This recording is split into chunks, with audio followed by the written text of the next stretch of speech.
was identified as mentally retarded, put back from the 5th grade into the 4th grade, and stayed in that category until I got out of high school.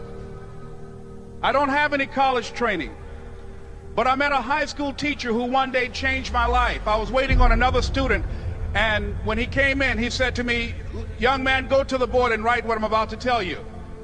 And I said, I can't do that, sir. He said, "Why not?" I said, "I'm not one of your students." He said, "It doesn't matter. Follow my directions now."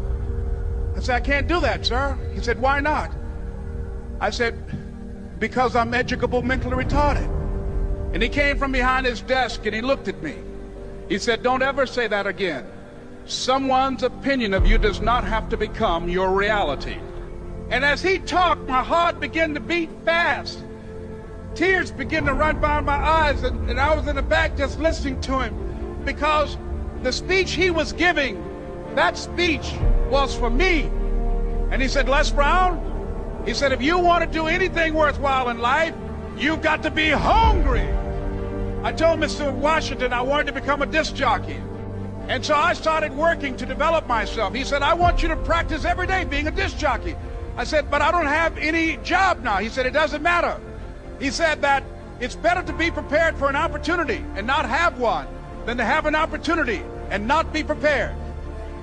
And as I was working to develop myself, I applied for a job as a disc jockey, WMBM on Miami Beach.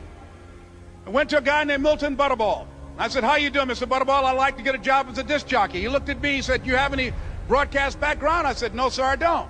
"You have any journalism background?" I said, "No, sir, I don't." He said, "We don't have any jobs available." I said, "Yes, sir." I went back to Mr. Washington and I told him. He said, "Don't take it personally." He said, "Most people are so negative, they will have to say no 7 times before they say yes." He said, "Go back again." So I went back again. I said, "How you doing, Mr. Butterball? My name is Les Brown." He said, "I know what your name is. What do you want?" I said, "I'd like to know whether or not you have any jobs as a disc jockey, sir." He said, "Didn't I just tell you yesterday we didn't have any jobs?" I said, "Yes, sir, but I know whether or not somebody got laid off or somebody was fired, sir." He said, "No one was laid off or fired. Now get on out of here." I came back the next day like I was seeing him for the first time. I said, "Hello, Mr. Butterball, how are you?" He looked at me with rage. He said, "Go get me some coffee." I said, "Yes, sir." And I went to get him some coffee.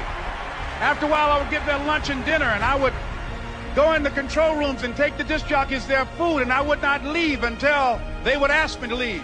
One Saturday afternoon, while I was at the radio station, a guy named Rock was drinking while he was on the air.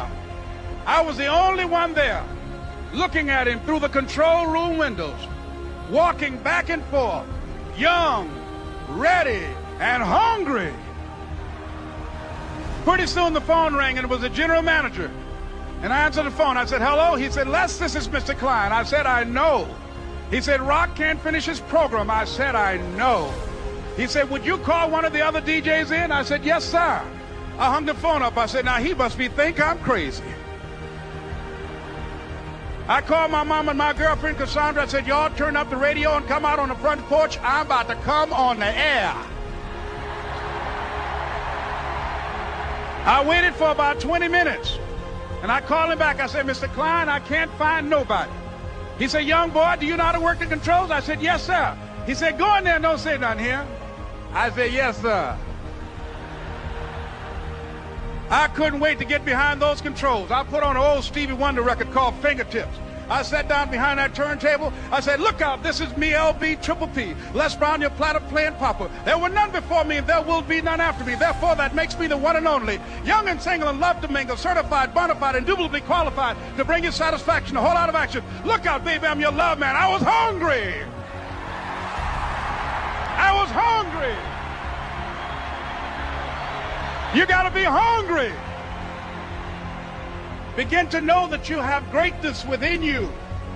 And if just one of you here begin to envision yourselves as being blessed and highly favored to reach your goals, if just one of you capture the essence of what that means, that you have greatness within you and a responsibility to manifest that greatness, that you can make your parents proud, you can make your school proud, you can touch millions of people's lives And the world will never be the same again because you came this way. It was hard, ladies and gentlemen, coming to speak to people. And I was facing financial difficulties in my own life. I was behind on my bills and my dreams, and I'm saying to them, you can live your dream. It was hard, ladies and gentlemen. It was very difficult to pick myself up each day believing that I could do it. There were times that I doubted myself.